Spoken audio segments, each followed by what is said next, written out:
Welcome to texture math. आज के session में हम देखेंगे कि किस तरह हम एसक्यूएल आरपीजीएल प्रोग्राम से एक टेबल क्रिएट कर सकते हैं जिसमें जो भी वेरिएबल्स और जो भी कॉलम्स हम रखेंगे वो डेट और टाइम रिलेटेड होंगे। ठीक है, तो उसके लिए मैंने एक सैम्पल प्रोग्राम क्रिएट किया हुआ है, मैं आपको वो वॉक थ्रू करवाता हूँ। तो हर बार की तरह सबसे पहले तो हम एक कांस्टेंट को डिक्लेयर कर रहे हैं। ये कांस्टेंट हम चेक करें यूज़ करेंगे जब हमारे को चेक करना होगा कि हमारी जो क्वेरी है वो एग्जीक्यूट हुई प्रॉपर्ली या नहीं। अगर कुछ एरर आया तो उस केस में फिर हम उस अकॉर्डिंग मैसेज शो करेंगे यूज़र को। ठीक है, तो एक मैंने कांस्टेंट डिक्लेयर किया एसक्यूएल स्टेट अंडरस्कोर वैलिड, जिसमें हमने 5 टाइम 0 को स्टोर किया। अब हम कर रहे हैं टेबल क्रिएट। तो टेबल क्रिएट करने के लिए जैसे पहले बताया था कि EXEC एसक्यूएल कमांड का यूज़ होता है और इसके नीचे आप जो भी क्वेरी लिखोगे वो ये एग्जीक्यूट करेगा, एग्जीक्यूट क्वेरी EXEC। ठीक है, तो अब यहाँ पे हम क्या कर रहे हैं, क्रिएट और रिप्लेस टेबल इवेंट डिटेल 1। तो मैंने एक इवेंट डिटेल 1 से एक टेबल बनाया है। तो ये क्या करेगा, अगर पहले से टेबल एग्जिस्ट करती होगी तो उसको रिप्लेस कर देगा और अगर एग्जिस्ट नहीं करती होगी तो उसको क्रिएट कर देगा। ठीक है, तो ये इसलिए हमने क्रिएट और रिप्लेस लिखा। टेबल का नेम है इवेंट डिटेल 1। अब आपको डेट टाइम टाइम स्टैम्प ये स्टोर करना है, तो आप क्या करोगे, इवेंट अंडरस्कोर डेट में डालोगे डेट। तो डेट क्या है, यहाँ पे डेटा टाइप है। ठीक है, ये हमारे कॉलम का नेम रहेगा इवेंट डेट और ये रहेगा डेटा टाइप। वैसे ही इवेंट टाइम टाइम, इसमें कोई लेंथ वगैरह पास करने की नीड नहीं है। और ये हमारा पास है इवेंट अंडरस्कोर टाइम स्टैम्प, जिसमें हमने पास कर दिया टाइम स्टैम्प, और ये है टाइम स्टैम्प फ्रैक्शनल। तो अगर कुछ फ्रैक्शनल पोर्शन उसमें मूव करना है तो हम यहाँ पर इस तरह से डालेंगे टाइम स्टैम्प 5। ठीक है, जैसे ही ये क्वेरी एग्जीक्यूट होगी तो क्या होगा, हमारा टेबल क्रिएट हो जाएगा इन सब कॉलम्स के साथ में। तो उसको वेरीफाई करने के लिए अब हमने जो कांस्टेंट यूज़ किया था उसके थ्रू हम चेक करेंगे कि अगर एसक्यूएल स्टेट अंडरस्कोर वैलिड है तो उस केस में हम मैसेज प्रिंट करेंगे टेबल क्रिएटेड सक्सेसफुली। एल्स वाले कंडीशन में हम क्या करेंगे, हमें क्या 01567 हमेशा मिलता है एसक्यूएल की तरफ से अगर टेबल क्रिएट हो जाती है और जर्नल नहीं होती। ठीक है, तो अभी हम कोई जर्नलिंग परफॉर्म नहीं कर रहे, इसलिए हमारे को यही मैसेज मिलेगा, table created but not journal. ठीक है, इसके अलावा अगर कोई भी आप एसक्यूएल क्वेरी चलाओगे तो उस केस में वो हमारे को वैलिड वाला ही रिटर्न करेगा, क्योंकि उसमें वो पूरी एग्जीक्यूट करेगा। यहाँ पे क्या होता है, इसमें जर्नलिंग नहीं होती, इस वजह से हमारे को ये मैसेज मिलता है, table created but not general. ये कैसे चेक करोगे, आप इसको डीबग मोड पे लेके जब इसको कॉल करोगे प्रोग्राम को, और जैसे ही आपका क्वेरी वाला पोर्शन एग्जीक्यूट होगा, जैसे मैं अभी आपको यही बताता हूँ कि जैसे हम डीबग मोड में और हमारा ये जो क्वेरी है वो एग्जीक्यूट हो गया।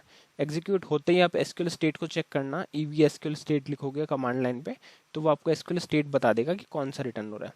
और फिर उस एसक्यूएल स्टेट या एसक्यूएल कोड भी आप यूज़ कर सकते हो, दोनों में से किसी को भी आप नेट पर सर्च कर सकते हो उसके कोड की या स्टेट की वैल्यू के साथ में कि इसका मीनिंग क्या होता है, और उस अकॉर्डिंग फिर आप इस तरह से फ्लो लिख सकते हो। ठीक है, एल्स में हम क्या कर रहे हैं, अगर इसके अलावा कुछ और इशू होता है तो हम डिस्प्ले कर देंगे एसक्यूएल स्टेट जो आ रहा है वहाँ से रिटर्न होके, और एक मैसेज डाल देंगे query ended with an error and if और star I N R equals to star on.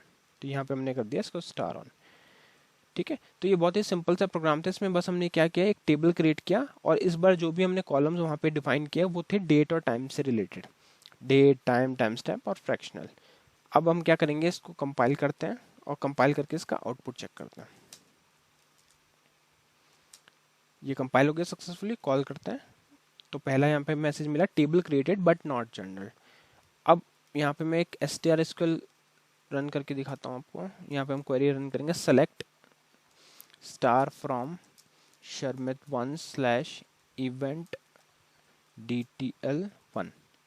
तो ये आपको इस तरह से कुछ हमारे को टेबल में कॉलम दिखा रहा है, इवेंट डेट टाइम। अगर इसके आपको फील्ड्स के बारे में देखना तो F4 यहाँ पे प्रेस करोगे, F4 फील्ड्स पे, तो डेटा टाइप इसका डेट है, इसका टाइम है, इसका टाइम स्टैम्प है 26/6, और यह है टाइम स्टैम्प ही फ्रैक्शनल के लिए जो हमने यहाँ पे लिया था वो आ रहा है। अब हम क्या करते हैं, एक क्वेरी चलाएंगे यहाँ पे और इसमें कुछ टेस्ट डेटा डाल के देखते हैं। तो मैंने पहले क्वेरी यहाँ पे रन की हुई है, मैं उसको रिट्रीव करूँगा यहाँ से। तो वो जो क्वेरी है वो ये वाला है, डिटेल टू के लिए इसको F9 करते हैं सेलेक्ट करके। तो ये क्वेरी मैंने लिखी, insert into Sharmit 1 slash event DTL1 values. अब यहाँ पे मैं वैल्यूज मैन्युअली ना डाल के मैं क्या कर रहा हूँ, करंट यूज कर रहा हूँ। तो करंट क्या करेगा, जो भी करंट डेट टाइम होगा वो डाल देगा। तो current date comma current time comma current time stamp comma current time stamp 3। अब इसको करते हैं एंटर। एंटर किया तो यहाँ पे आया 1 row inserted in event DTL1 file. अब उसको हम सेलेक्ट स्टार फिर से करते हैं, तो ये कुछ आपको इस तरह से दिख रहा है। ठीक है, यहाँ पे हमारे पास क्या आ गया, इवेंट डेट आ गई, इवेंट टाइम आ गया, इवेंट टाइम स्टैम्प आ गया, और ये इवेंट टाइम स्टैम्प फ्रैक्शनल वाला जो डेटा था वो आ रहा है। ठीक है, तो इस तरह से ये हमारा वर्क करता है। ठीक है, अब मैंने क्या किया, एक क्वेरी मैं वापस से रन कर देता हूँ इंसर्ट की, एक डेटा मैंने ऑलरेडी डाल दिया, एक और मैंने डाल दिया। तो अब इसमें मैंने क्या किया, जो हमारा टाइम स्टैम्प का जो पोर्शन था फ्रैक्शनल वाला, उसमें हमने 1 पास किया है। अब मैं आपको डेटा दिखाता हूँ कि डेटा एक्चुअल में क्या आ रहा है।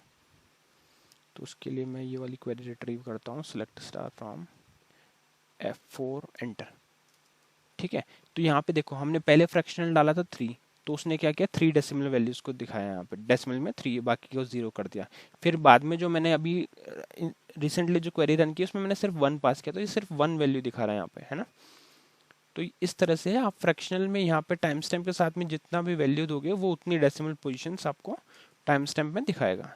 तो ये डिफरेंस है टाइम स्टैम्प में और फ्रैक्शनल टाइम स्टैम्प में। ठीक है, तो यहाँ से आपको डेट मिल गया, टाइम मिल गया, current date current time, time stamp मिल गया, फ्रैक्शनल टाइम स्टैम्प मिल गया। यहाँ पे आप देखोगे 406031, यहाँ पे क्या मिल रहा है, सिर्फ 406, क्योंकि हमने 3 डाला था उसमें। यहाँ पे देखोगे तो 325796, यहाँ पे सिर्फ 3 मिल रहा है क्योंकि हमने 1 पास किया था, और इसमें भी 1 पास किया था। ठीक है, तो इस सेशन में हमने क्या क्या डिस्कस किया, हमने देखा कि कैसे हम एसक्यूएल आरपीजीएल प्रोग्राम के थ्रू एक टेबल को क्रिएट कर सकते हैं, जिसमें हमने सिर्फ यूज़ किया टाइम और डेट से रिलेटेड डेटा टाइप्स को। ठीक है, फिर हमने एसक्यूएल वाले पोर्शन पे देखा कि कैसे हम उसमें इंसर्ट कर सकते हैं current data, current date, current time stamp, और difference between time stamp and fractional time stamp. ठीक है, तो आई होप आज का सेशन आपको क्लियर हुआ होगा। नेक्स्ट सेशन में हम बाकी टॉपिक डिस्कस करेंगे। So thank you for watching texture.